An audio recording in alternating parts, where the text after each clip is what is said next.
Hello, everybody! Happy WUFO! Hello. That Hello. was the perfect boom. Hello, Sorry. everybody. We got some friends in the comments already. Welcome, Alex and Janet, other Alex, Lindsay. We got Kai, David, Jenny. Oh, everybody's here.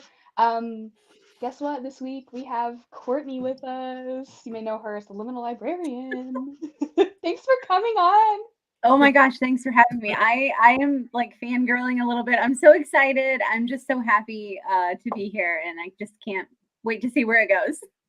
Yes, thank you for ongoing support. I mean, you've been here with us since day one, pretty much a WUFO, and you were one of the first to like really branch out and do like some lives and content of your own. So it's just been a matter of when. And you and I have some pretty like significant personal connections and like where we grew up and things. So without like completely dominating that yet, we are gonna do a few like WUFO house cleaning things first. Who would like to take a stab at explaining to our new friends what WUFO is this week? Before we do that, I wanted to say though that I'm fangirling a little bit too Yeah. because I'm like a huge research fan, and like Courtney literally wrote the book on Yes. researching the paranormal, like literally. Um, so that's so Definitely. cool, like to have somebody with that amazing aptitude for research here. Everybody Thanks. needs to get it. True. So. I don't know. What is WUFO? We should make Courtney WUFO. explain it. I can take Put a her on the stab at spot. it. I would love to hear your elevator pitch, Courtney. Okay. All right. So WUFO is UFO Watch Wednesday, and basically it's a collective sort of thing where everybody Wednesday at 10 p.m. your time, you go out and you look at the sky, or you just pay attention to see if anything weird happens to you. And what I also like really love that you guys include is an inclusive nature to WUFO. And like you include like a bunch of other things that if you literally can't get outside and like look at the sky, there's so many resources, and I just like have to say that I love that. So that was my pitch. That was That's awesome. perfect. Oh man. Well, thanks for doing that. That's yeah, I think that you should we should just use that sound. No kidding. We should use that sound. Thank you for saying that. I think that was one of our like very early goals was we were confronted with cloudiness and we're like, okay, we need to find a way around this. And then it led to like our friends like Katie who are in apartments, you know, and how Yeah. can they celebrate and participate. So yes. um so we have a few announcements. This week, we have our stargazing side quest by Maitland, and it is the full moon. So we are gonna watch the moon rise. This is actually the strawberry moon, and you can read Maitland's full report on it at wufo.watch. The post for today will share what exactly it is that we're looking at and why we're doing it. But what's fun about Maitland is that they're also hosting a brand new class, something that only them are really presenting to the paranormal, in my opinion. They're basically offering like stargazing for paranormal investigators. And yeah, it's like $20. It's June 28th. Very limited spots, and it's not even something that you have to be live in attendance for. You can watch it on your own time. And we are actually giving away three spots. Three spots. So does someone want to take a whack at what they have to do to enter our contest? I'll talk. So Bex and Jeremy and I have this map called Liminal Earth. That's kind of the project we do full time. And it's a crowdsourced map of people's weird experiences, anything strange you've encountered. And so if you submit a story to us of something that really happened to you, and we can put it on the map, you get potentially entered into this contest to win a ticket. So we're giving away 3 tickets to Magdalena's class for the weirdest story, and we're really looking for stories, especially in places that are not covered yet in the map, but really anywhere.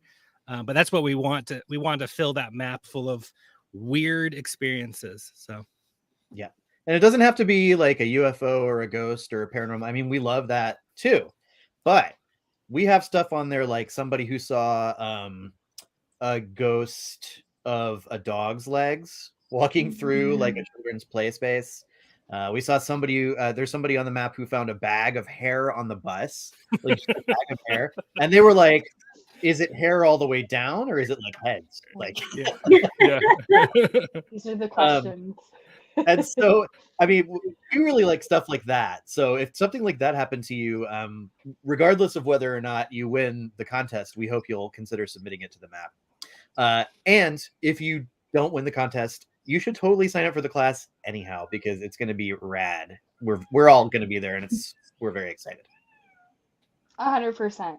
I'm so ready, and it's gonna be something that I feel like is gonna be along the lines of the same caliber of the Estes method, what that brought to paranormal communities of all varieties. I think that stargazing and knowing what's in the skies is a super important paranormal tool as like the pool starts to widen and as the Bigfoot, UFO, paranormal people all unite. Stargazing is super important in all those investigations. So Maitland is going to be the person, the authority, and this is the first class. So be a part of like paranormal history in a weird way, I guess. Yeah, That's amazing. Yeah. Yeah, I think so too. As always, we also have a variety of WUFO Liminal Earth merchandise. You can find that on the WUFO post as well. We do have free shipping on Wednesdays. And we also host liminalmall.com. And you may have seen some products floating around, people talking about their dreams, talking about some WUFO salve. Well, we got a couple new products that Jeremy was kind enough to make, and had a few people share their experiences with them now. I'm super excited to try it. But yeah, would love to hear more about King Arvin and his salve, especially. yeah. Yeah, so it's a dream salve. Oh gosh, I didn't bring it with me, but you can look on liminalmall.com and you'll see pictures of it. It's got this really fun looking raccoon. It's my Twitter avatar is King Arvon the Raccoon. Yeah. And it's named after the Dream Park, which is actually near Garrett, Arvon Park, which if you go to our TikTok, you can see like the dream experiments we were doing around Arvon Park. But it's made with this plant that's found local to our area called Fringe Cup. And there's like some folklore around Fringe Cup. One of them is that elves, like woodland elves, would eat the flowers and gain the ability to see in the dark. And then another one of its folkloric uses was people would eat it to avoid having dreams about having physical intimacy with the dead. So if you were dreaming, you were like getting a little intimate with the dead, like dead ancestors or whatever, you would eat this, you would chew it, and then you wouldn't have those dreams. And so I thought, well, there's a lot of like nighttime and dream energy around this plant. And so a while ago, based on this, I made the salve, which is French Cup, and it's beeswax and has some other ingredients. And so the idea is you rub it on your eyelids before you go to sleep, and you should it will enhance the dream work that you can do with that. And we also think if you rub it on your eyelids, it might make it easier to see in the dark. So we haven't done it yet, but pretty soon we're going to try it on a WUFO and put it on before we. So I think it's going to work. I think somebody's going to see something. So I also just wanted to show this bag. I just harvested more Fringe Cup. Oh, that's so cool. So, like, this is all dry, but there's easily a year's supply of Fringe Cup in here. And here's something that I thought was really cool that I discovered. So the flowering season is almost over. So I got I went out and I harvested and I got some flowers, but I also got, when the flowers dried up, they turn into like little seed pods, like mullein, those little seed pods. And so this next batch of French cup is going to be full of these little seeds. And there's like hundreds of thousands. I'm trying to find some, but they're so small to show you. Because I mean, you know, it's plant stuff, and we like to geek out over that. Yes, we do. It's So, one so of here's our the little seed. pillars. Here's I don't know if you can kind of see Oh wow. what the little seed pod looks like, and then you just shake it out, and the seeds are like, I don't even know if you'll be able to see them. Probably not. Oh But- yeah. Oh yeah. A A little little bit there. bit. Those are the seeds. They're tiny. They're tiny. So I thought not only are there going to be seeds in here, but wouldn't it be cool if we could like harvest some of these seeds and send them to people so they can grow French cup? Oh my gosh. The same family of French cup that we are using. Yeah, exactly. Right. Ooh. That would be fun. So Coming if from the mother plant. Crazy. Perfect. I can't wait. I'm so But excited. until then, if you want the King Arvon Dream Self, liminalmall.com. It's available there. And yeah, gonna be fun. Mhm. Yeah, Yeah. I snagged some. Yay. Oh yeah. Oh yeah. Have you did you try it? You tried it? Or Yeah, I have tried it. So it's interesting because my dreams are always like super intense and weird anyways, but I tried it last night, and what I noticed is that like the images that sort of were going through my head when you're settling in for sleep, but you're not quite asleep yet, they were like super intense. Ooh. So that I did notice that. awesome. That is awesome. I Yeah, love it. and it works. I wouldn't have made it to sell if I hadn't had experiences with it myself that work really well. So Yeah. Oh, that's cool. it works. Love What's it. Love it. Love it. Excuse me. Whose allergies are acting out? Is it just me? Is it Do I cottonwood? just say that every week? I think right now it's cottonwood, and then it'll be something else. And then I still have my cottonwood floofs. Oh my goodness. Yeah, you were. So I was trying to collect some for us, you guys, and I was in like the grocery store parking lot, and it was all blowing into like this corner curb. And as soon as I got within like a couple feet of it, I started sneezing profusely, and I was like, "Sorry, guys, can't do it." I tried so hard for you guys. Those are for your beard. Yeah. Oh my goodness. So, Jeremy, did you mention something about having our UFO story of the week? I Woman Earth do. Star? I do have a fun UFO story to share. Did you want to talk about the cause first, or Oh yes, I I didn't was want to get out missing of order? But something, didn't I? I yeah, was missing something. Yeah, so this week our cause is the North Idaho Pride Alliance.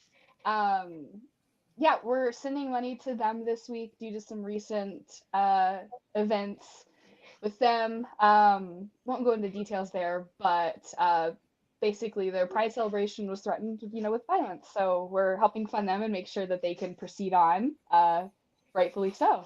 So go support North Idaho Pride Alliance. Yeah, you can go to wufo.watch/donate. It's right there for you.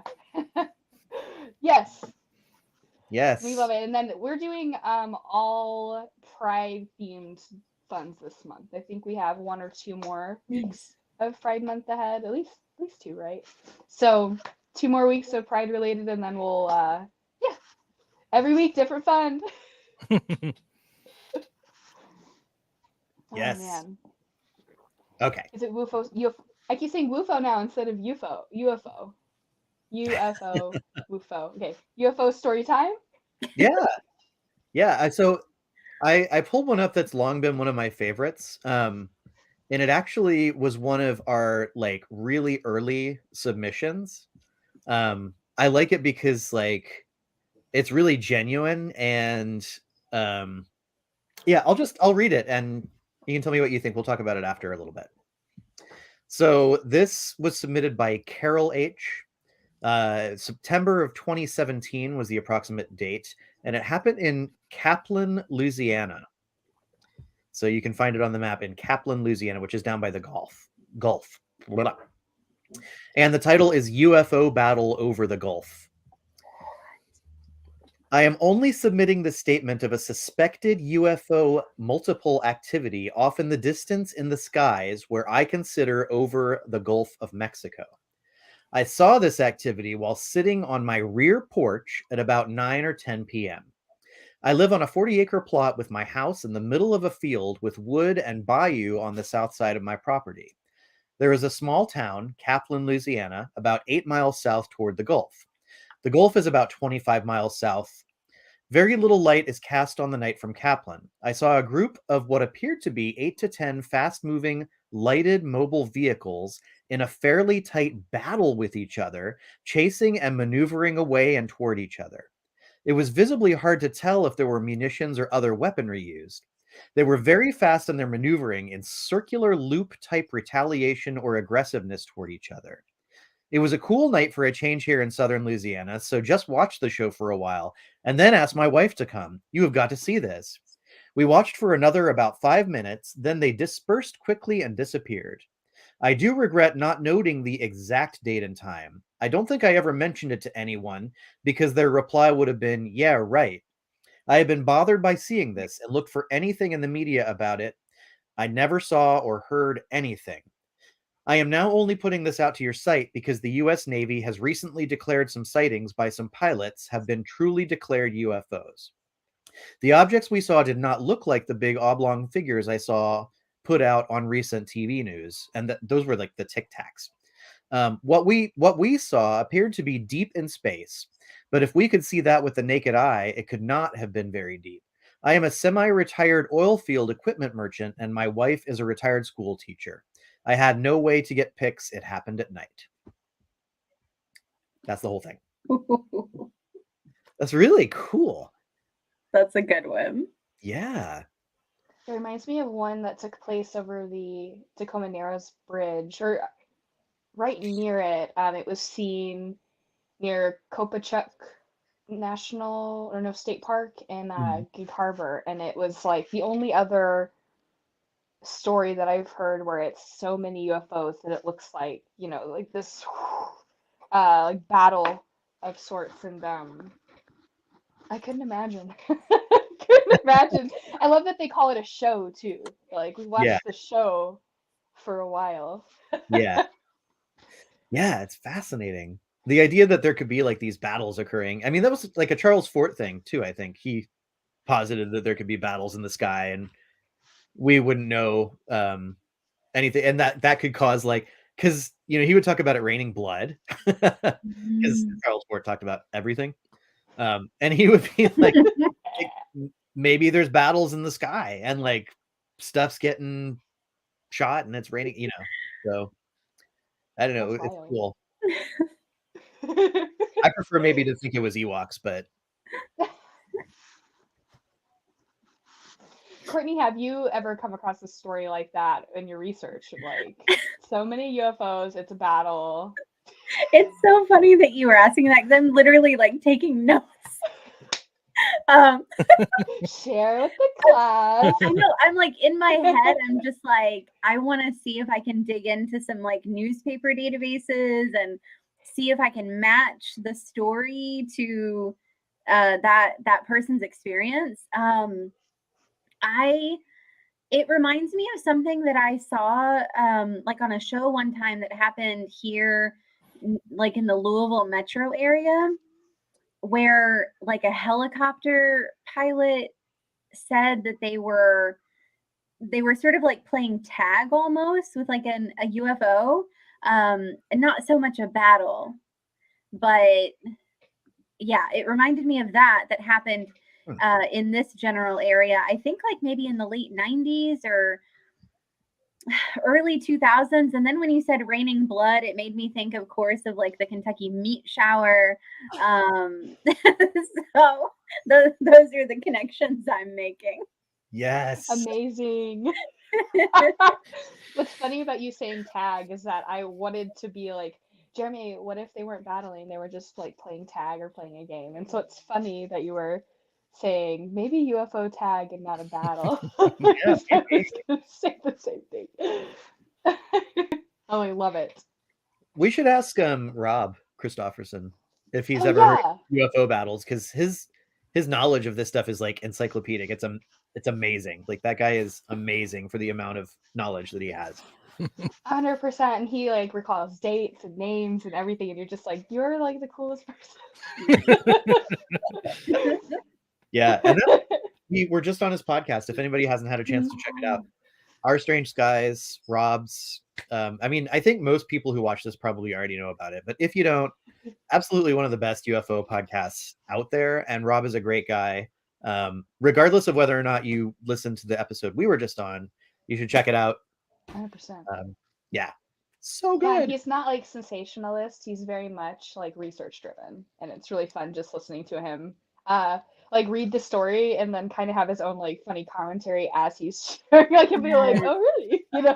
Love it. It's really fun to be a part of and to just listen to on a drive. Yeah. Oh my goodness. So I think that it would be a really good idea to talk about last week's WUFO because it sort of segues into one of Courtney's stories that we wanted to discuss, and it's about symbols coming up. So last week, for those who maybe didn't join us or haven't been able to replay, I saw like a really interesting symbol. I still have the original sketch here, and Jeremy was kind enough to like digitize it and make it Twitter friendly. So this is definitely something I scribbled. But I saw, I don't know if you can make that out. It's pretty dark on my end. Pretty dark. Okay. Okay, so basically it's a circle, and then there's two lines on either side, and then there's a smaller circle. There we go. That's good. And That's better. Yeah. so let me just like print it out for reference. But I saw it, I kept seeing it. There you go. I kept seeing it flash in between these two separate. It was almost like I was having two separate like vision journeys at the same time while I was under.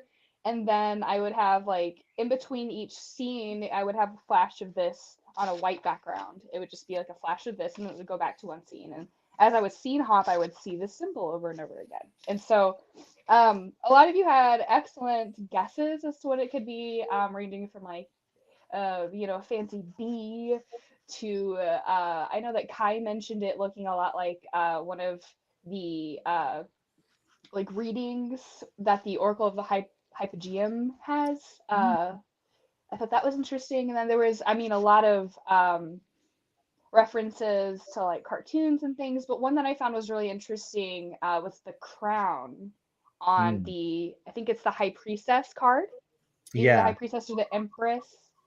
And they have a crown. And what's interesting about that is we were specifically targeting the crown. What was it? The Corona Borealis from a few weeks ago from Stargazing Side Quest. And so the crown has the same symbol really as this. And so we find that super interesting. But the reason that we bring all of this up is because Courtney has a experience involving all of these things. So if you want to take it over, oh my share gosh, that awesome story.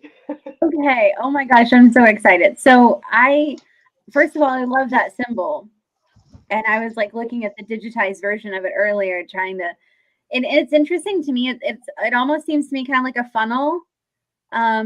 The two side pieces, I don't know, that's just what first popped into my head. Yeah, like a funnel or something. So I was just looking up in my notes, like my little dream journal notes. I had this dream back on December 12th, 2021. And shortly after, I caught one of your all's TikTok lives, and I just happened to, I can't remember what you were talking about, Garrett, but I was just like, oh yeah, I think I've got like a contactee dream. This dream that I had just felt so contactee like.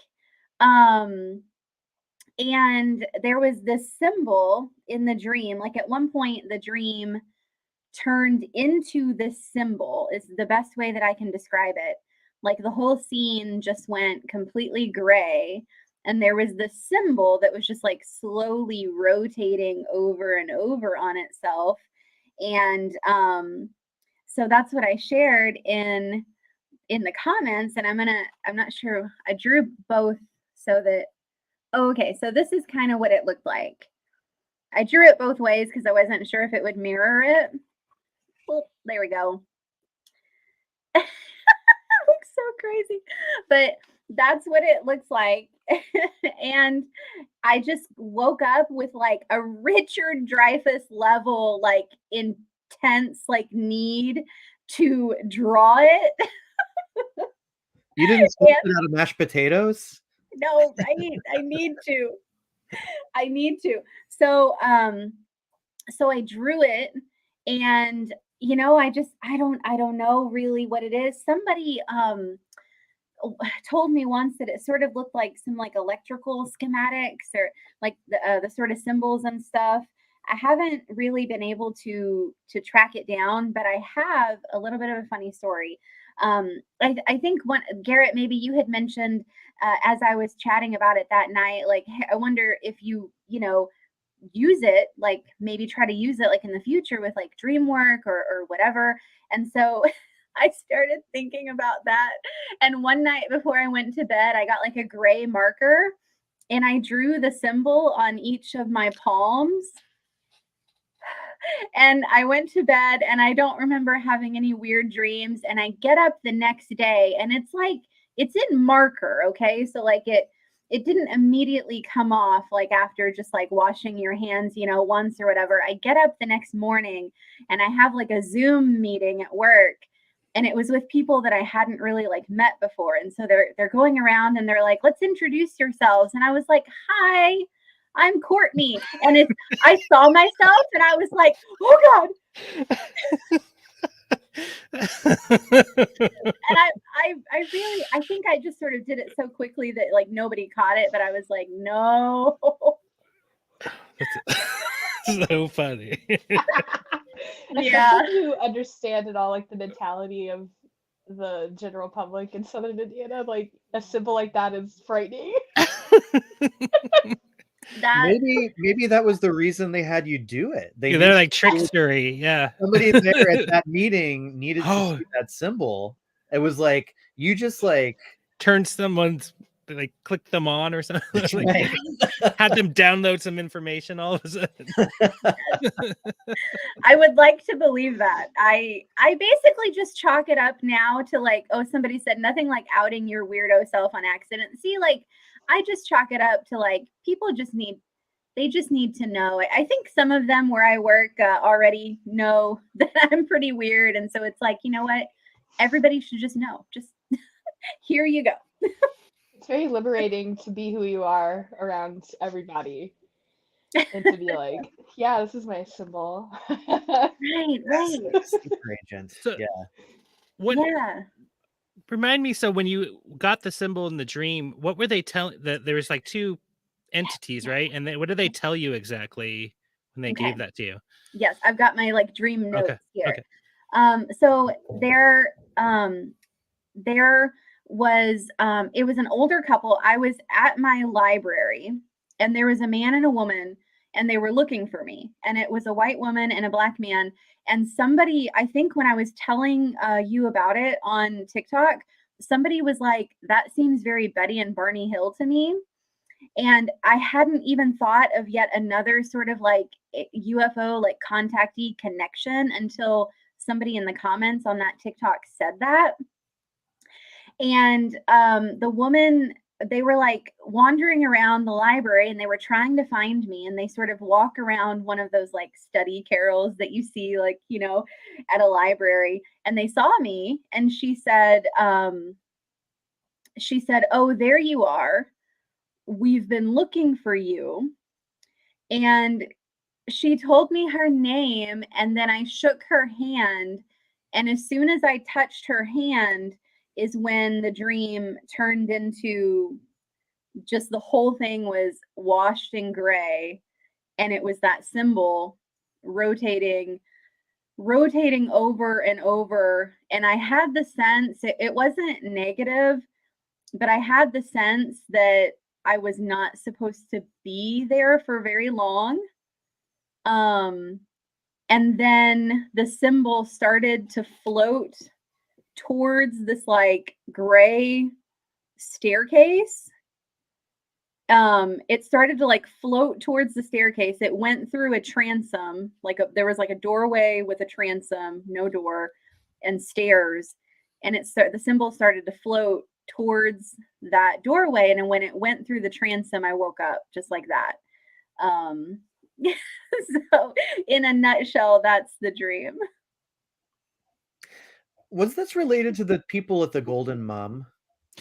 Is that To me, that's what it to- reminds me of? yeah, to me it reminds me of that. So there's a story in Bremerton in at this Chinese restaurant, and we just recently went there and checked this out. But a woman for the Flying Saucer Review said that she went there, she was eating, and then there's these two telepathic aliens that were in the bar with her, and they started communicating to her like telepathically in the bar. And they were it reminds me of the same kind of dynamic, like two entities. This was a man and a woman too. And they had slightly different personalities. Like the man was a little more skeptical than the woman, who was wanting to kind of engage with her a little bit more. Yeah, there's a whole bunch about that. And we went there, and it was a really cool experience. And we met the owner, and she loves this happened.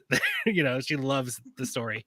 But I think there's that, element of the two contactees. We've even had that at WUFO. We felt sometimes that there's like this like operator who's trying to contact us with another. That's kind of come up as a theme. It's like we're talking to like the operator, but there's someone else who's trying to chat through that. What was that? My light just changed. Yeah. Oh, did it? We're talking about the Golden Mum, where I had the lights change. Yeah. most intense phenomenon. When we were at the Golden Mum, we were actively discussing the WUFO light phenomenon, all of the lights in the bar. Like there was this light over the pool table that flickered, and then the lights overhead started dimming acting weird. Yeah. And it was while we were talking about it. And so now we're talking about the Golden Mum, and it's like hello. I was trying to write down something to like remember to mention to Garrett, and that completely erased my memory just now. So whatever I was writing was really important. Oh my gosh. I was wondering if the lights would happen. Yeah. That's so cool. It hasn't happened in a while. That's pretty funny. And it had to be like when we were talking about the Golden Mum. No, I remember now. You guys can't distract me. So I remember now. We should 100% watch back the Estes Method Session video from outside the Golden Mum, because we had some really interesting verbiage. So we want to maybe compare that to Courtney's dream, because there's mentions of like north and things. So maybe we can compare themes and see if that truly is like what we suspect of them being, kind of playing the same field. Good idea. So, yeah. The two thing is so interesting. Maybe that's another good question for Rob. Right. And you know what it reminded me of is that weird time slip thing that happened to me in Florida, where there was two people who came in. Should I tell that? Yeah. This is at so this was like I was probably like 10, 11 or 12, I think. And my family, every summer we went to a different theme park in Orlando, because I grew up in Florida. And we were going to this one. They had some like weird little theme parks back then. The one in particular we were going to was called Boardwalk and Baseball. And it used to be Circus World, and it was like a circus themed theme park. But now it was like there was like the I think the Kansas City Royals did their training games there. And so you go into the theme park, and then your ticket also included like a ticket to the game. So it was actually kind of cool, like as a theme park idea. Anyhow, that doesn't have anything to do with this, other than that's where we were going. So we were on our way to the theme park. We were having breakfast at a Wendy's, I believe it was, or some similar fast food restaurant so we could get to the park when it opened. And we were sitting there in the Wendy's, and as we were eating, we noticed this couple come in. And they presented as a man and a woman, but they were dressed very anachronistically. They reminded me, and the only way I can explain it is they reminded me of, like, she was dressed as kind of like a Southern belle, and he was dressed as like, somebody who would have lived on a plantation. As much as I hate the idea, because plantations were despicable, but this guy, they had that look. Like, that's the way I can describe them, like characters from Gone with the Wind or something. But they looked like dusty, like they looked like they had like just traveled. Because obviously one of my first thoughts was, well, it's Orlando, there's theme parks everywhere, they're probably in costume on their way to something. But the clothes looked very dusty and beat up. Like, they did not look like costume wear at all. It looked like they were their clothes. And they walked in the door, kind of across the, like, I can picture it like fast food restaurant layouts. Like, we all know, you walk in the door, the bathrooms are down the hall, and then there's the counter. And they walked past the counter, didn't look at anybody, didn't say anything. They went directly to the water fountain on the wall between the bathrooms. And it was one of those big rectangular water fountains, it had like vents in the side and stuff. And they just started inspecting it, the water fountain itself. They were like looking around at it, like looking up into the vents of the water fountain. Like, they pressed the button a couple times and were like, and then eventually, without a word, they just turned around and walked out.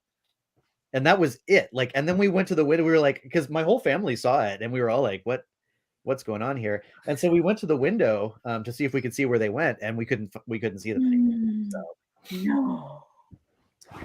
So that was really weird when it happened. And What? Yeah. Wow. Man. But again, too wild. Yeah, I'm really fascinated with this concept of two and like why they come as pairs. And I remember I had a dream a long time ago about these time hunters out in the desert, and they came as a pair, and they were coming after me, and the similar kind of vibe. So I'm just wondering if this is some kind of archetype or a theme, or that's just how they travel. I don't know. Yeah. Wow. I'd love to know more about that. Buddy system. Yeah, buddy system. Travel through the dimensions. Oh. Especially here. Bring a friend. Yeah. Wow. See, if E.T. would have had a buddy, he wouldn't have got left behind. Yes. That's the real Sometimes- moral of that story. Sometimes Right. interdimensional botanists need to go rogue. Well, but was Elliot his buddy? Did Elliot end up becoming Oh, his buddy? yeah. Like who was Mac's buddy in Mac and Me? I can't bear to actually watch that movie again. That's the only buddy that they have is themselves. Oh, that's an awesome story. Yes. Oh my gosh. 100%. So we have a few minutes until we hop on to do our Estes. For those, it looks like we have a few friends share on Twitter that it is their first night. So I wanted to say, hey, welcome to WUFO. We've explained what WUFO is. You've read the blog posts and things, but let's explain for a second, like, what our like Estes method sessions and like our contact side of this show is. So every week we try to not only look up for UFOs at 10 o'clock, but this is the pre-show that we do, and we often call this the live contact session, the aerial entity contact session. But essentially we try a bunch of different paranormal, witchcraft, etc., magic practices and experiments, I guess is the best word, to try to reach out to aerial entities. And we call them that because we would be just as excited talking to an alien as we would to like a bird. So anyone wants to come converse with us, we don't want to single anyone out. So right now, when you hear us use like the terms going under, that means that we are going to take a blindfold, some headphones, noise isolating or noise canceling preferred, and then we're going to play some sounds connected in here. And the most traditional use, the creators of this method, Connor Randall, Carl Pfeiffer, and Michelle Tate, and they use an SB7 spirit box. However, I am using what we are now calling the Tenny sounds, and we, I think, might as well post them. We should post them on the WUFO website, so people are like, this is what we use. But they're like binaural beats, pretty much, and they cause some pretty intense visuals. So we're just trying to make contact, and we do it every single week towards the end here, and it's super fun. We've gotten some weird results. So you say you while you're under and you're listening to those things, if you hear any words, you say them out loud. Oh yeah. Yeah. So that's what. So the people that I don't know if Courtney or I know Bex is going to go under, they'll be they'll say it out loud, but we can ask questions. Oh yeah, I just lost you for a go second. ahead. No, I wasn't trying to say anything. It was just that you were coming. No. Beep, Those Start over. rascally. He's been replaced by a robot. Just that we can ask questions, and maybe the words that they hear, will answer those questions. That's kind of the technique. So Yes. we'll see if that works. Tenny still sounds like a smooth jazz station to me. Says I wonder if Tenny's like another Duke Silver. Do you guys watch Parks and Rec? I always picture Tenny as secretly being like a Duke Silver. Is that Ron, like his saxophone? Yeah. Nice. My mom has your records. I just before I just wanted to mention too, on Twitter, because you had mentioned it, Bex, there's actually quite a lot of people who are posting WUFO stuff tonight. Yes. Hashtag WUFO, go check it out. And I especially wanted to point out Kai's rainbow cloud. Holy moly, that is so cool. If you go to Twitter and check out, look at the WUFO hash and Kai's rainbow picture. Nice. Let's give it a spotlight. We'll have to put that in the post for sure next week. We try to spotlight anyone who uses the hashtag. Oh wow. Yeah. Look at that, you guys. Wow. I know. It's so cool. Wonderful. That's what WUFO is all about. Gosh. Yes, it is. I went down to the river, to the Ohio River, because it's like midnight where I am. And so earlier I went down with some friends and I did not hear it, but they said they heard like a cartoon UFO noise. I don't know. They would have to demonstrate it. I did not hear it though, but they said they did. Like the Jetsons vehicle? Yeah, that's how they said it. Yeah. Yes, that's exactly what they did. That's super cute. Wow. That tracks. Yeah. It definitely tracks. I'm gonna pull a card. So I guess the next question would be like, do we have a specific target tonight? Courtney, is there you know how WUFO works, we try to find a target each week, and curious if you have any thoughts on who or where you might want to go tonight. Who you want to talk to. Oh my gosh. I'm curious. Another Garrett came. Whoa. Garrett, the real Garrett. Doppelganger. Not that other guy. Which is the real Garrett? Oh my god, he's still here! I can't remove him, he's creeping me out. I can't remove him, dang it. Okay. He's just here. Oh my gosh, okay. That's really spooky. Wow. Did that happen just at random, or did somebody actually do something on purpose? My hands are on the cards. Where are your hands? Oh. Wow. The Time Hunters. What? No, you did not. The duos. That's what? No. That's where that card came from. That's where the idea first started. Yeah. That deck really just said, hold my beer. My computer just shut off. I'm gonna get the titty sounds loaded again. Anyways. Ooh. It's so interesting, like that you pulled that, Bex, because when you asked me a second ago, I was like, well, maybe like a theme could just be like these duos that like these people, these, Oh my gosh. you know, I don't know. Yeah. That's excellent. They're saying, "Hey, we, no worries. We'll pick it out. We'll pick it out for you." I just Yeah, had some- Alex suggests that we test this Garrett and make sure it's our Garrett. What's Okay. what's the Mac and me whistle? Tell us about the whistle. I didn't actually watch the movie again. I just took the audio out of it.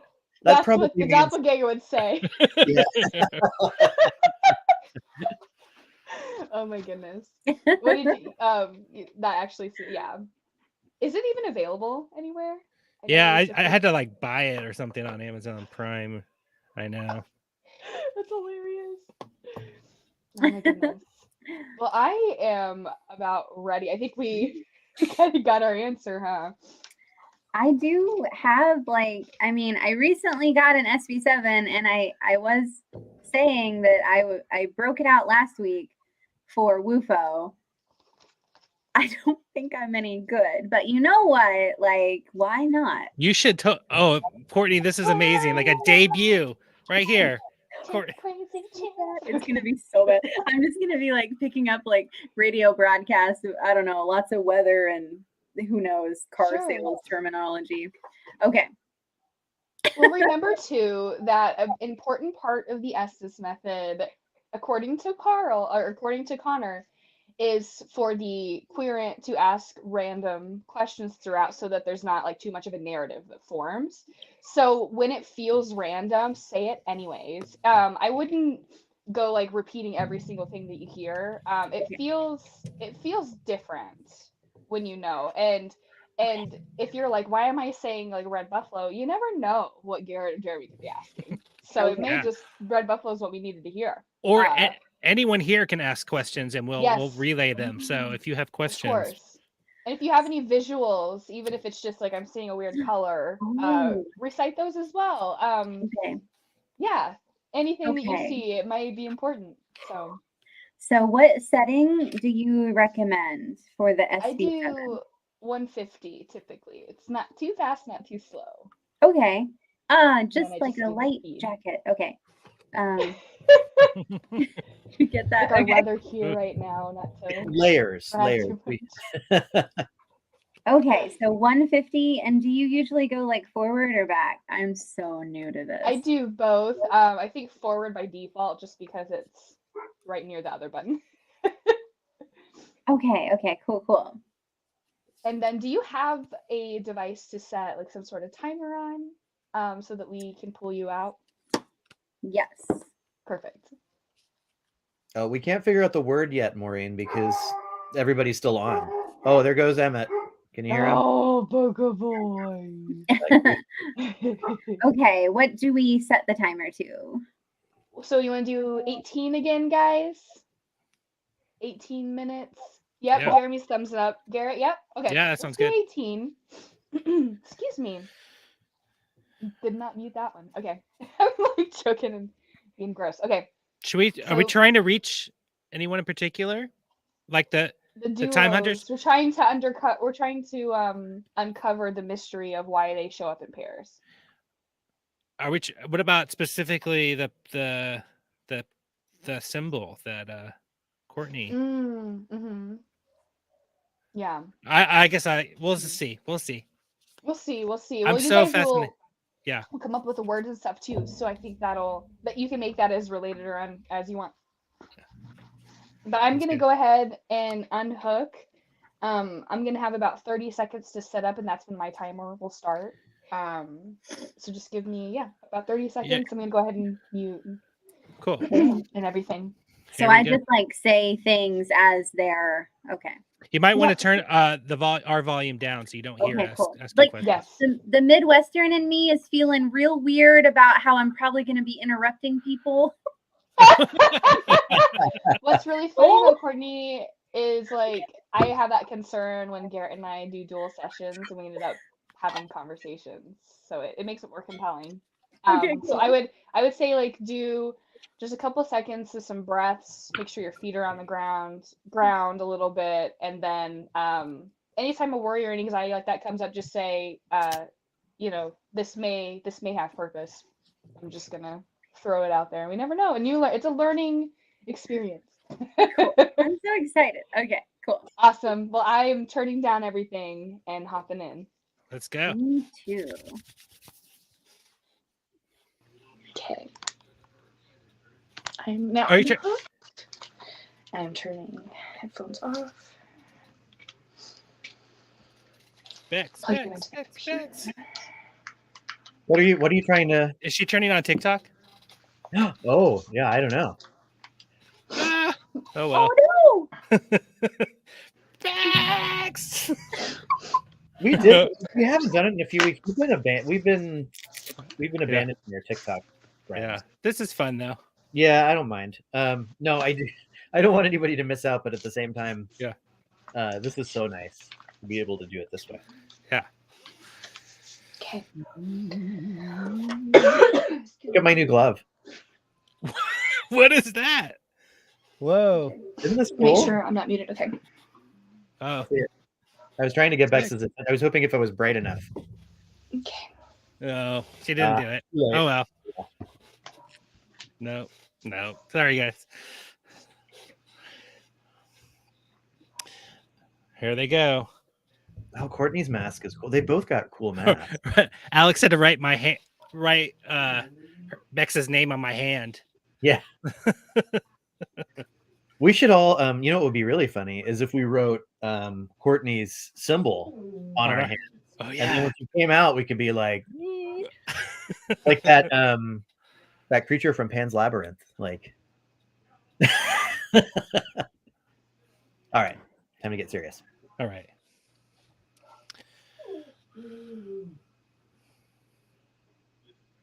So if anyone has any questions. I just heard the number 9 really loud. So our kind of intention tonight is on this duo, this pair of entities. I think I hear Ranger.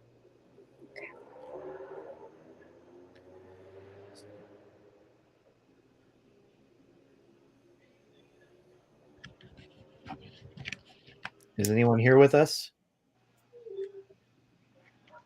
other than Ranger?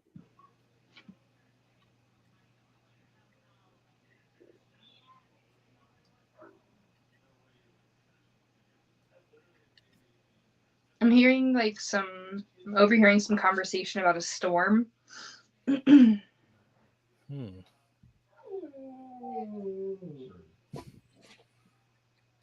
Why do you come in pairs? A storm and a thorn.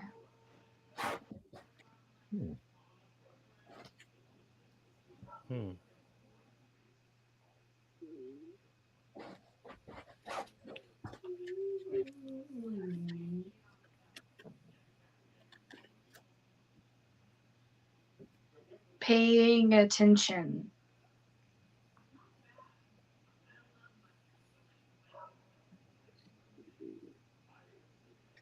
What are you paying attention to?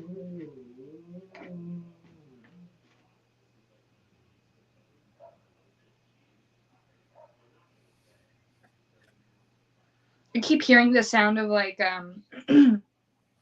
like a bug zapper. Anytime something like flies into it, it's like I'm hearing that. But it sounds very electrical.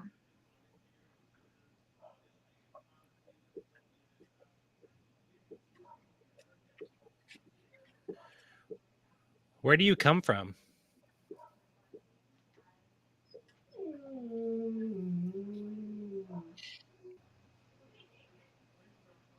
Coming down over there.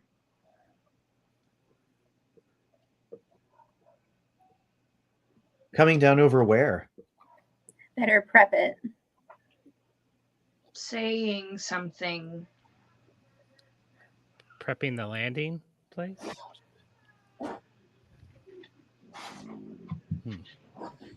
Courtney said the number 9. It's significant in numerology. Wave. Every number is significant in numerology, in a sense. Something about a city and a cut off. A cut off. I don't know what that means. A cut off.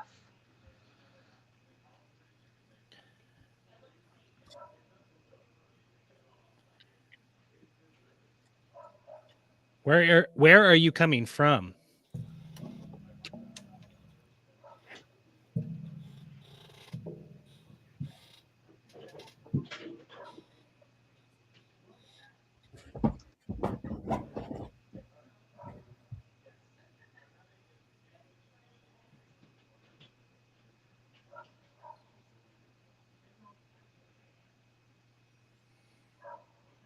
The system. The system. Which system is 1, 2. 1, 2. Isn't that the North Star system? Volition? Was that what it's called? That was weird. The North Star. What system? I think that's what in the Golden Mum thing, they said that they were part of the North Star system. Oh, right. Yeah. 1/3.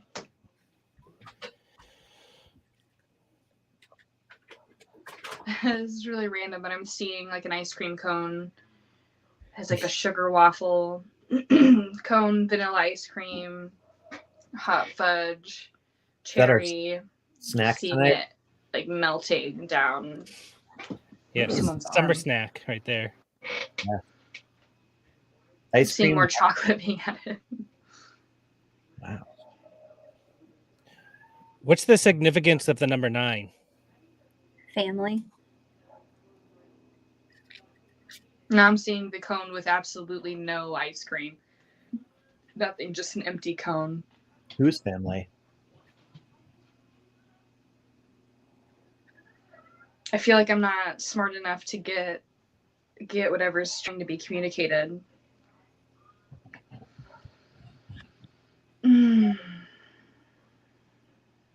Close Encounters movie.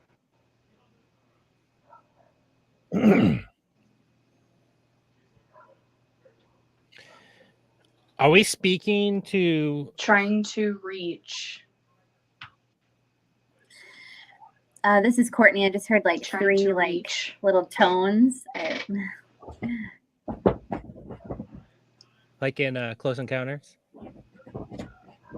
Man, dog, get out of here. Nobody wants to see your butt. 23.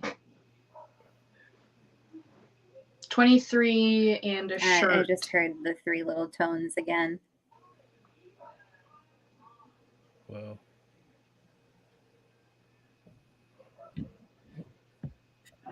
We want to know about the symbol that was brought Wearing it. the symbol that was brought to Courtney in her dream. Or the symbol that was displayed to Bex last Right. week. Yeah. Both preferably.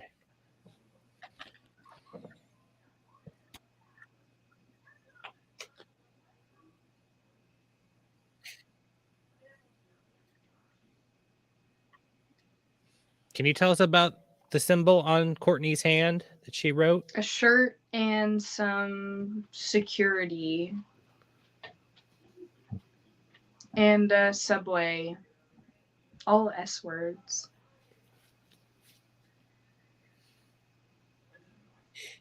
Can you tell me anything about the card that I'm holding?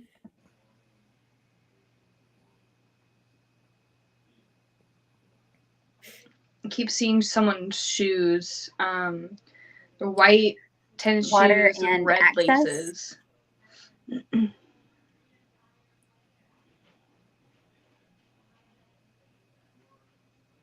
I'm seeing them walking, but it's just their shoes like ankle down. I think they're just walking on concrete.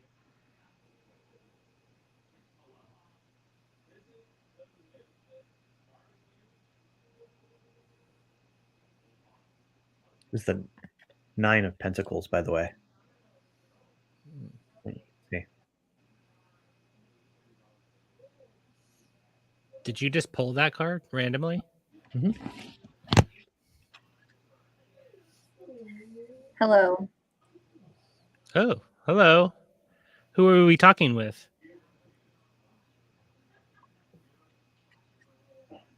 The shoe fits. Seem to often get words at the same time. That's true. They do.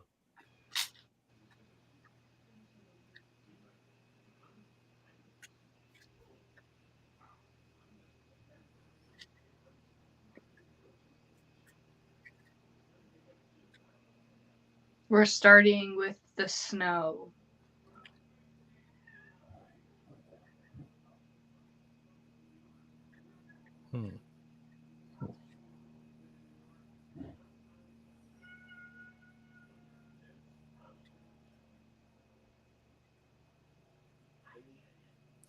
What's the Nine of Pentacles about, Jeremy? Do you know? Let Because wait, Look normal, people. I still don't know. me check on and see. I'll see what they say about it in this particular deck. The SPF. Oh, worried about needing some sunblock. It's very polite. The Nine of Pentacles is like a Tuesday. It's like a happy home life. They talked about family, right? And, remember, and so the number 9 is come up and family. Quick change. Quick change. Quick change. So do you come in pairs because it's a family member you're with? Ooh.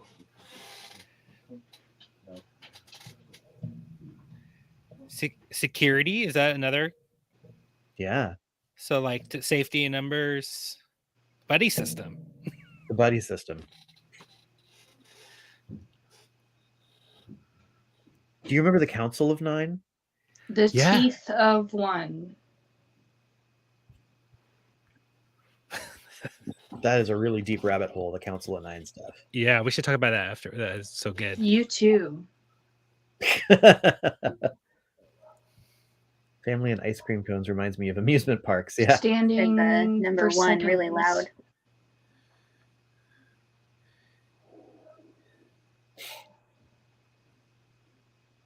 The end of CG Skies, I mean it. Size, I mean it. CG knows.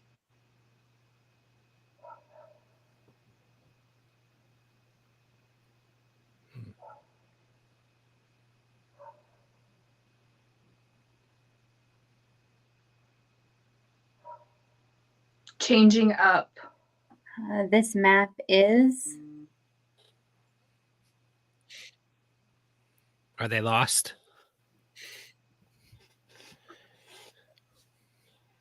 If you're sure.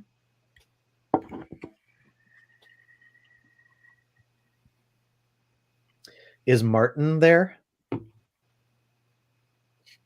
Gotta ask it every week. A device for some. A device for some.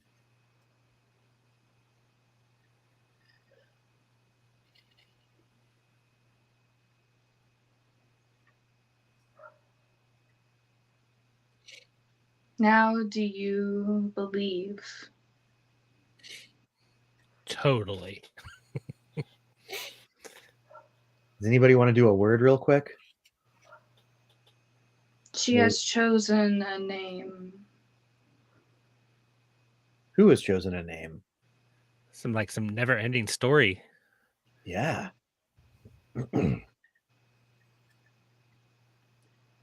Oh, Janet keeps drawing 2 cards. Also, the lovers. There's that duo thing. Yeah. Just wanted to smell.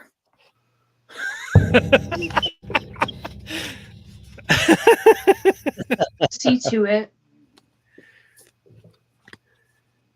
Oh yeah, the keymaster and the gatekeeper. Yeah. Man, I love the people we hang with know stuff like that. This is such times.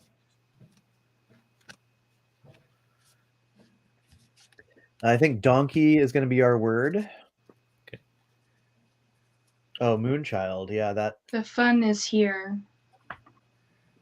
Yeah, it is. Oh, it's week 22.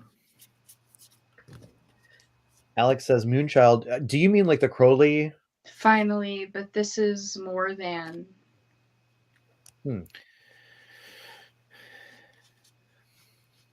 Is there something you want us to do? Oh, Vanessa pulled the levers too. What? Without touching fear. Without touching fear.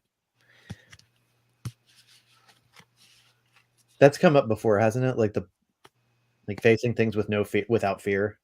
Yeah. Oh, yeah. I'm seeing Oh, yeah. like one of the most Pure courage. famous waterfalls of like This map Yosemite is hope. National Park. This map is hope.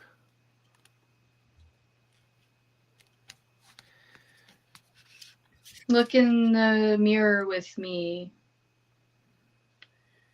Is that what you want us to do? To look into a mirror with you? What will we see? It's those same 3 tones again. It's like a video game, like a old early video game.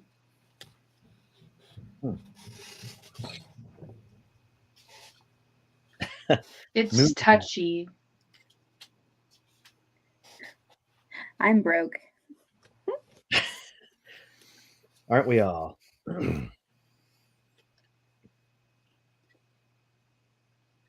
Oh, that is the name Bastian chose for the childlike empress, was Moonchild. That's right. I'm smelling something really weird. It smells like someone farted. But Did it? Didn't I didn't. There's no one else in You here. just said smell it or whatever. Yeah. Yeah. Did she?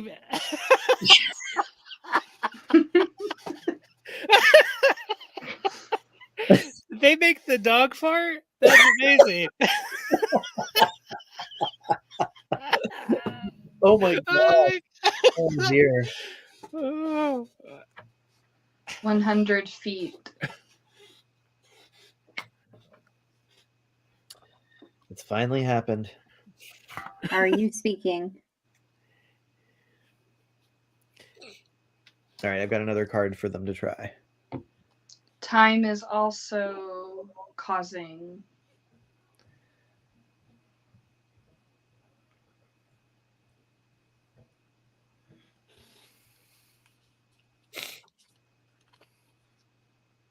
And don't forget the cheese.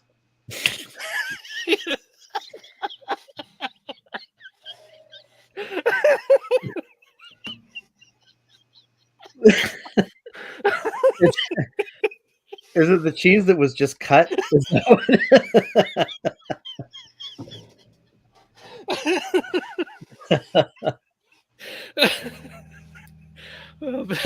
oh dear.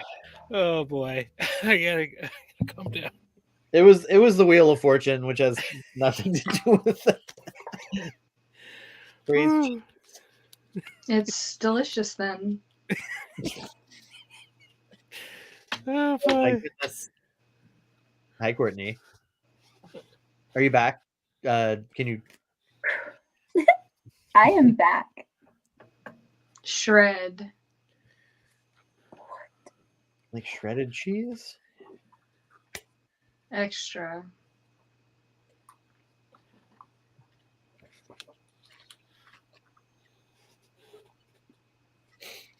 Wheel of Fortune ends a cycle, which number 9 also ends a cycle. That's true. It also, Wheel of Fortune is like passage of time, which Bex had just said something about. I know it sounds absurd. Oh, that is my time. Good time. I'll go ahead and pull out here. Right before I came out, I swear it said, "Welcome to the game." Ooh. I like that a lot. Yeah. Welcome to the game. Parmesan. Okay. Well, boy. There's some funny stuff. We'll wait for Bex to get back. That was fun. Okay, I think I'm back. Thanks, Brian. Yeah, no, you did. That was great. You did great. Yeah. It was really fun.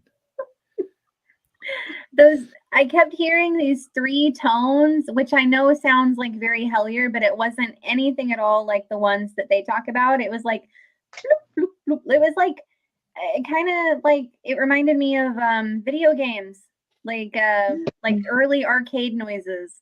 Like, bloop, bloop, bloop. I don't know. That's interesting. Yeah, that's really Oh interesting. man. And it seemed like they were getting like louder, which is kind of weird because anyways, yeah. I don't know.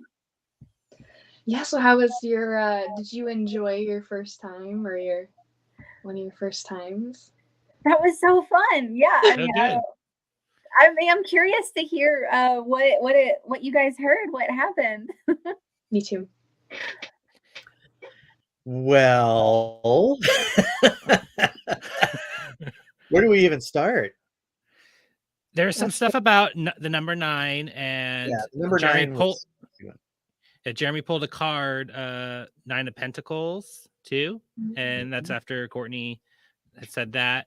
And then there's all this stuff that had to do with. It sounded like we asked like, why do you come in pairs? And it sounded like kind of related to the card, like it's family and it's like security, buddy system. It really was like confirming that. To me, that's kind of like one of the things we got into. So right, that was interesting. Both was it? I think Janet and also Vanessa pulled the Lovers, which is another duo. Another duo.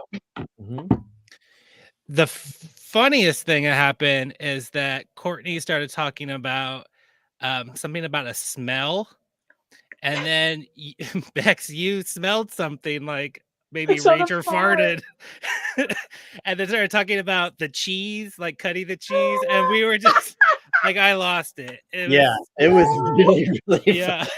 Ranger's not in here or anything. It smelled like a Ranger fart though, for sure. Yeah. Well, we could hear him, so he might have been outside the door or something. Oh yeah, he's supposed to be. But Courtney was talking about that, and then that happened to Bex. It was like too perfect. That's wild. That's amazing. Yeah. So we had. What did you smell, Courtney? I remember that part. I heard something say just trying to smell or something like that. So you had like a contact like through a smell. Oh my god. They like manifested as a stinky something. Wow, this is like, it goes back to Camp Haircon. Do ghosts fart on you? Yeah. Right. Yeah. There you go. Oh my goodness. Wow. By whatever Courtney's channeling over there. Yeah, so that happened. Amazing. I could sleep soundly tonight. No, we've cracked the case, you guys. We proved it. Gotta go home now. Oh god. Oh, my face hurt. Oh, that's great. And then because I remember thinking that was kind of funny, and I was like, oh, this is so weird to say. But then right after that, I feel like I remember saying, open it up. So maybe it was like the door, like, open the door, let me in. Or open the door, let the smell out. Yes. Out the place. Open it up. That is so funny. Yeah, Breed says the mood looks like Swiss cheese. Oh yeah. Everything. You got the cheese on the mind now. Right. Cool. Well, and the moon child came up. Yeah. The moon child. Okay. Ooh. And tonight the stargazing quest is about the moon too. Yeah, That's right. Ooh. Yeah. definitely. Moonchild is the name that Bastian chose for the Empress in the movie The Neverending Story and the book. Oh. I think you need and to it's also an Aleister Crowley book, Moonchild, which Moonchild.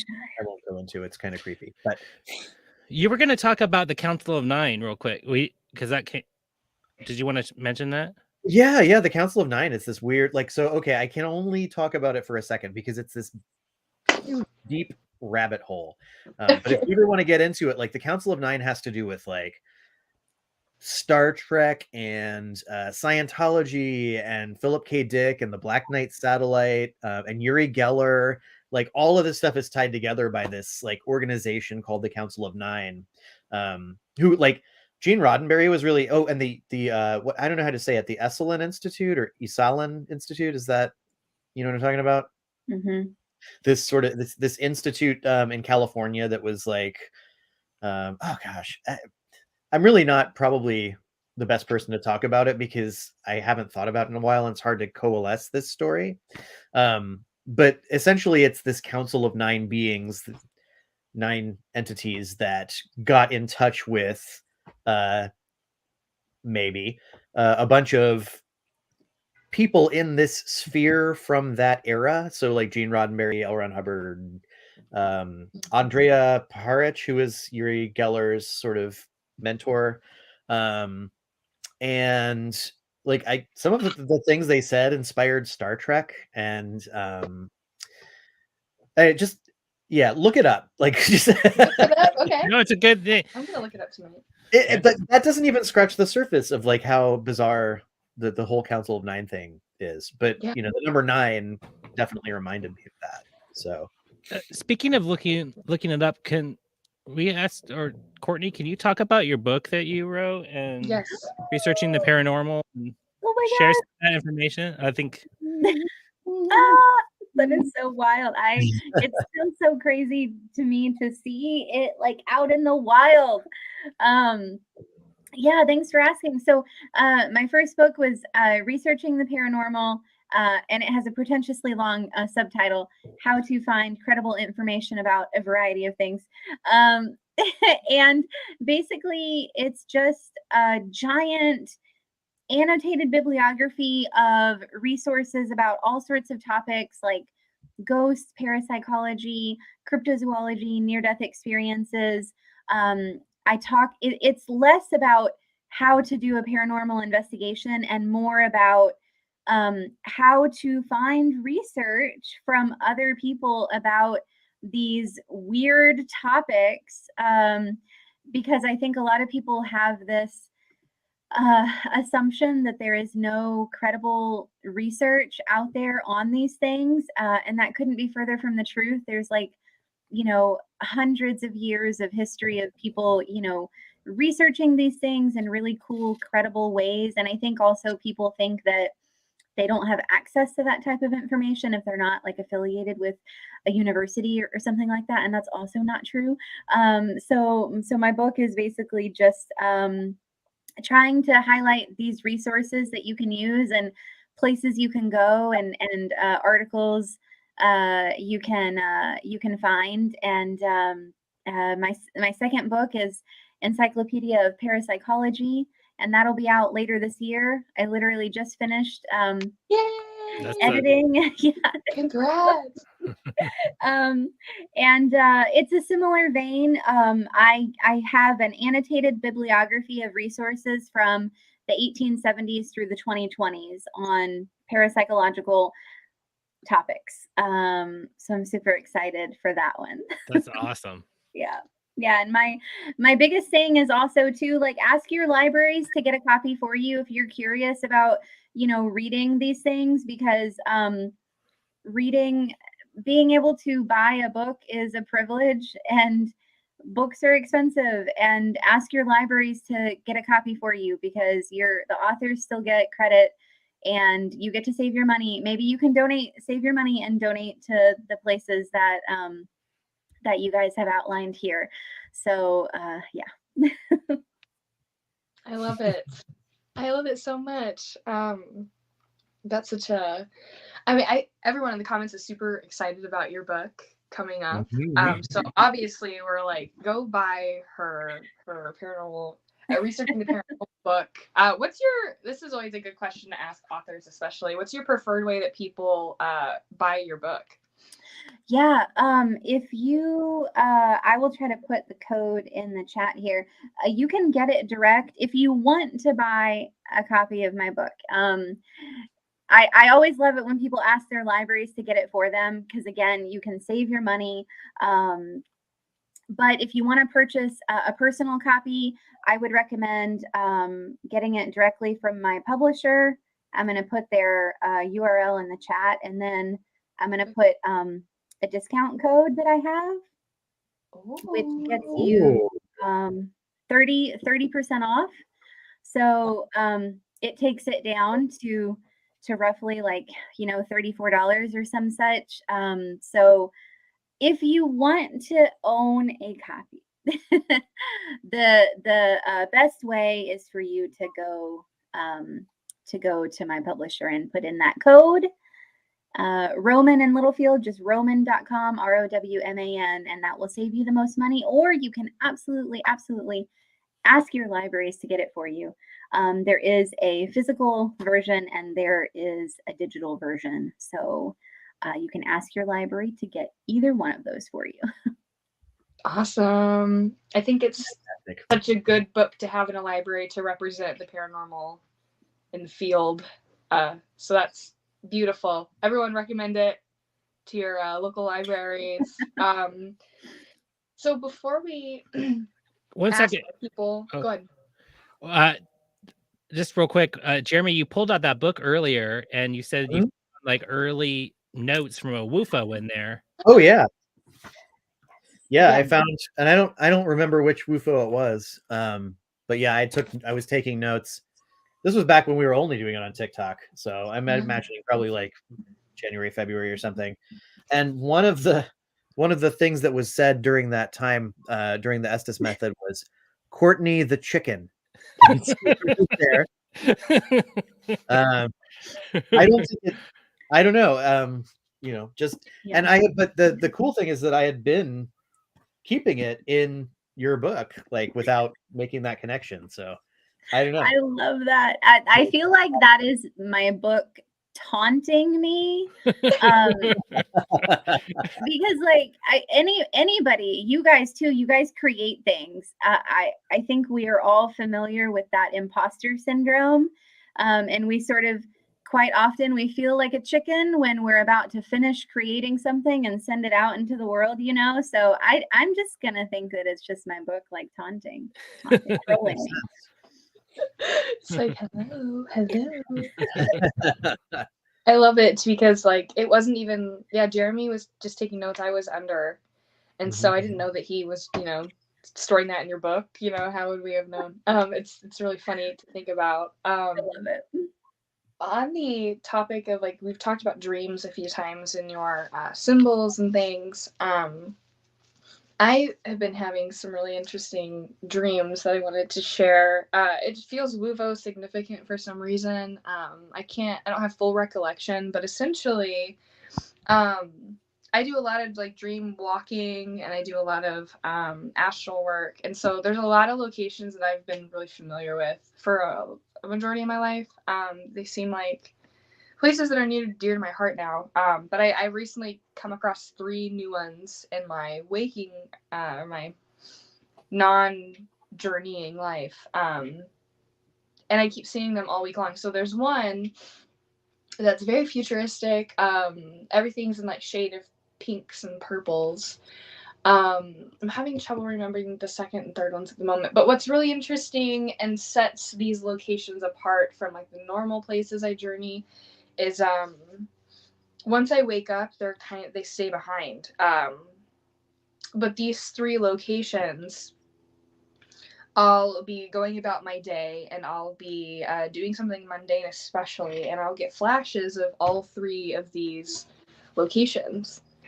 And so I'm just being reminded throughout the day, I guess, that I'll just get flashes, and it won't be, I don't remember what we're doing there. I don't remember any of the situational information around that, but I always get flashes of the visual setting, and it's the same 3. So I'm gonna try my best to remember. I know I was texting Jess and Katie about them earlier, and so I might find some stuff in there, but I want to lay out and try to show what those 3 are and see if it's all at all related. But for some reason, I just felt like it was really important to share that with everyone. That's so cool. Like the That's thing that popped into my head as you were talking about that is that I wonder what you're doing. Like, what are you doing when you have those flashes throughout your day? Like, where are you and what are you doing? Yeah, so it's anything from like I was doing dishes today and I did it to like walking to my bedroom, and then I'll be on my phone and then I'll kind of forget what I'm doing and then I'll just start thinking of that place. You know, it's very different than my waking relationship with the places that I do visit frequently. It's just weird that they're all popping up simultaneously and that they're having some like effects in my waking life. It's very abnormal for me. Wow. So, is it related? I don't know. That's cool. I think so too. Excuse me. All right, guys. Anything else for Courtney? Anyone have any questions in the comments?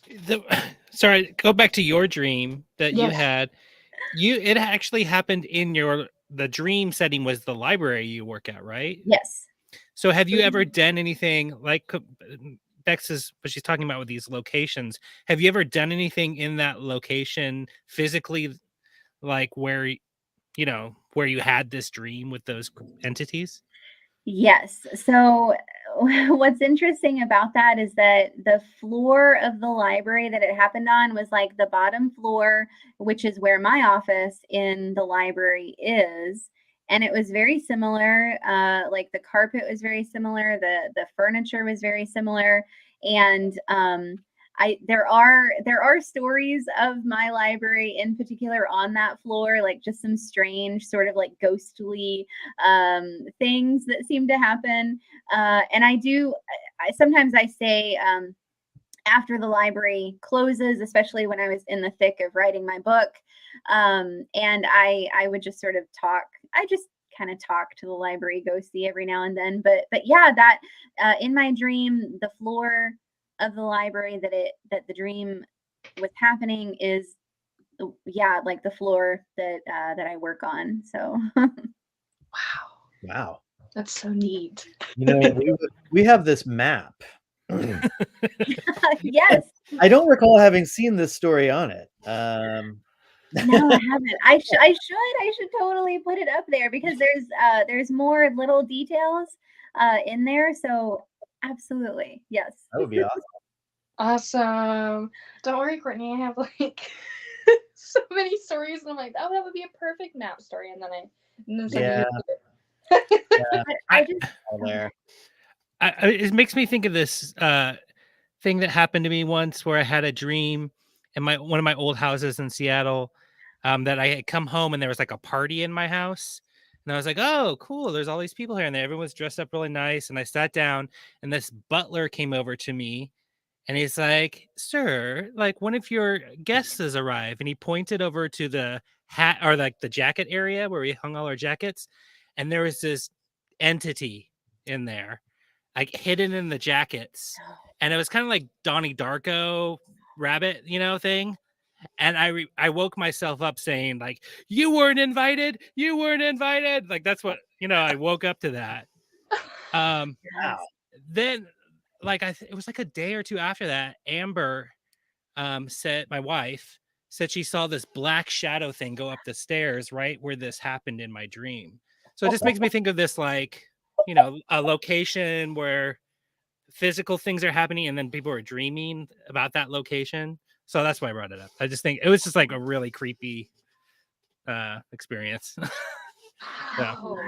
Yeah, those dreams that tend to like ripple out into our waking world are always so, I don't know, it's to me it's always just like that. Come on, like this is proof, this is meaningful, that this shows that our dreams are so much more than just like the clinical definition of synapses sort of firing, you know what I mean? Like that's Absolutely. meaningful. Yeah, and well, I won't tell this story, but I've had dream experiences, where people have confirmed things that there's no way. Bex and I had this thing happen to us. Like someone messaged us and basically told me what we had done the day before, and like detail, and they had no idea the activities of the day before. So like there's no explanation of just like common. To me, that just seemed beyond. It was something more. It has to be. There's no explanation that I can understand. The details were too specific. So Yeah. I don't know. It's weird. I think dreams are a significant part of this for sure.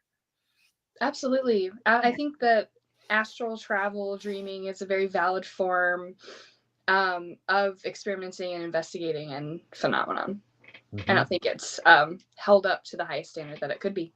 Because it's, I mean, we all listen to us. We all have stories. I'm sure people in the comments have stories. And it's really compelling when you put them all together like this. Absolutely. Absolutely. Which is what I was thinking earlier as you were talking, Jeremy, about what I think is so important about the map is that it really celebrates the paranormal as storytelling. And also too, that it really highlights and celebrates the paranormal as an intensely subjective personal experience. And that has meaning too.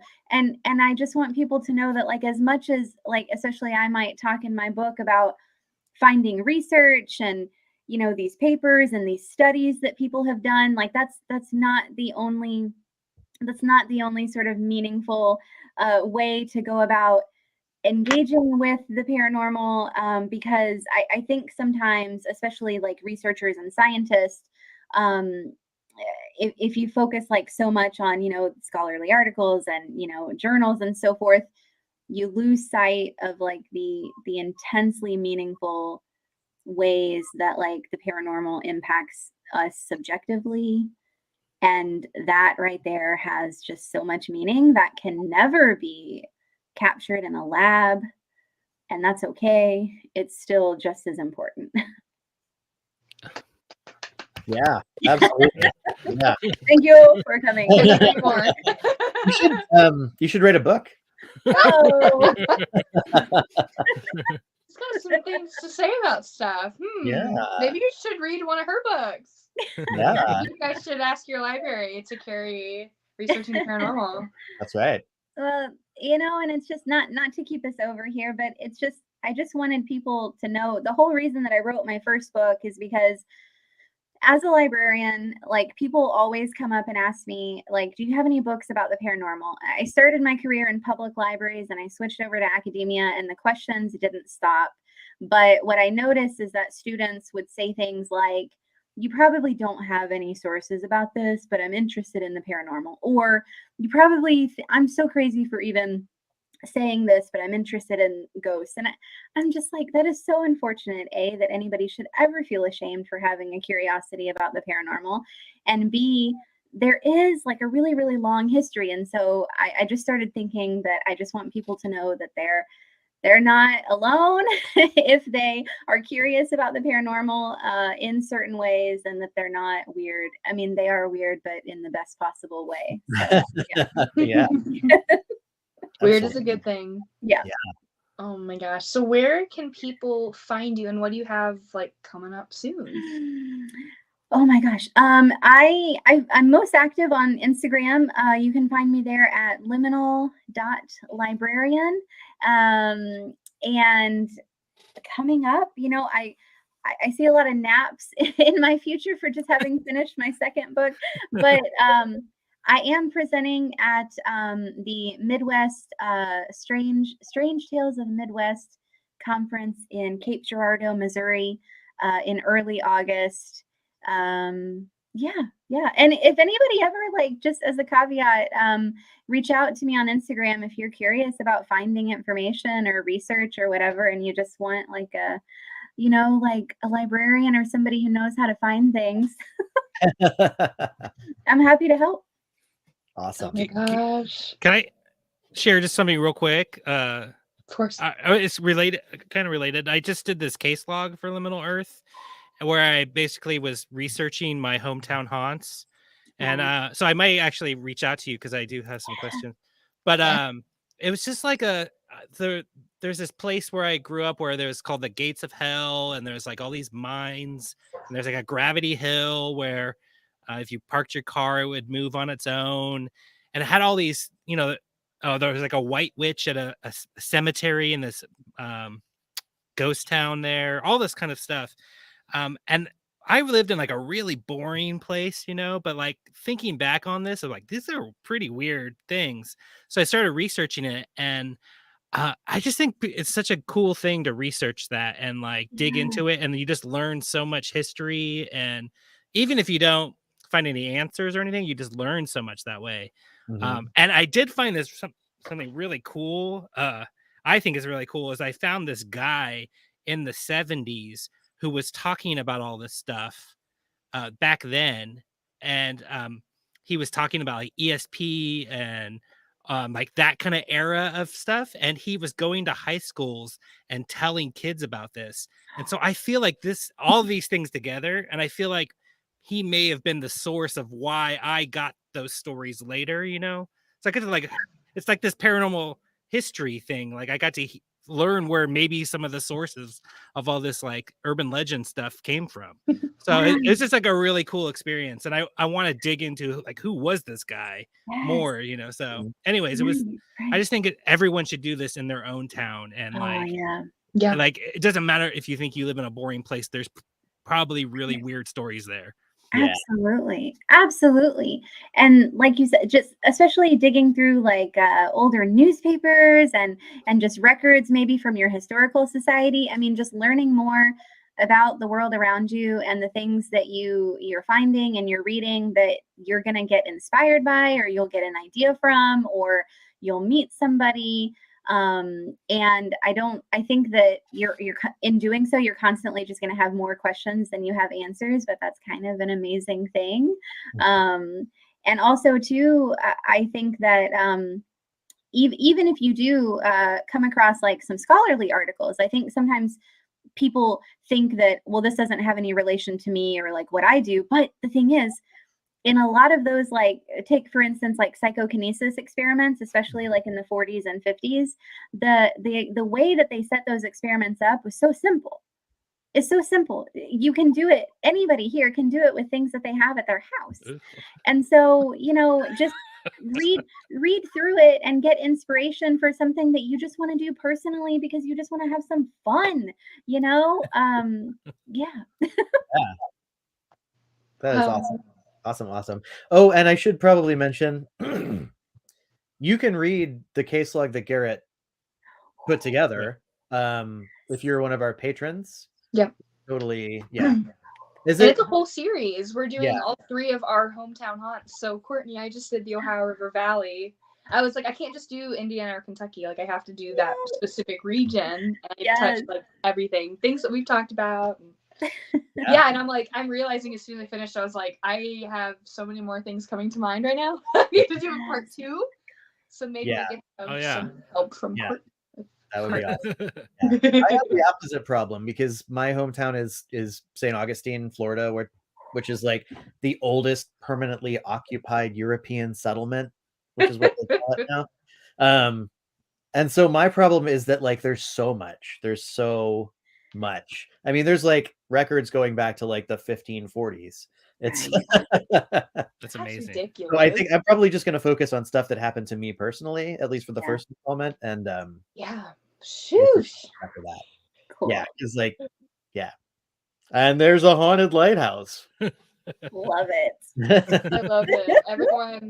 Everyone's showing their sisters' shows have been there.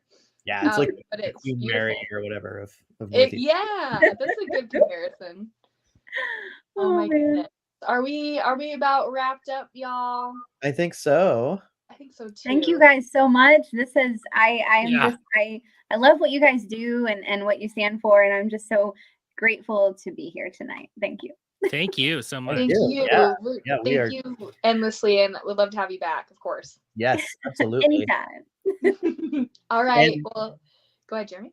Oh, I was going to say, and be sure to donate, WUFO.watch/donate, the North Idaho Pride Alliance.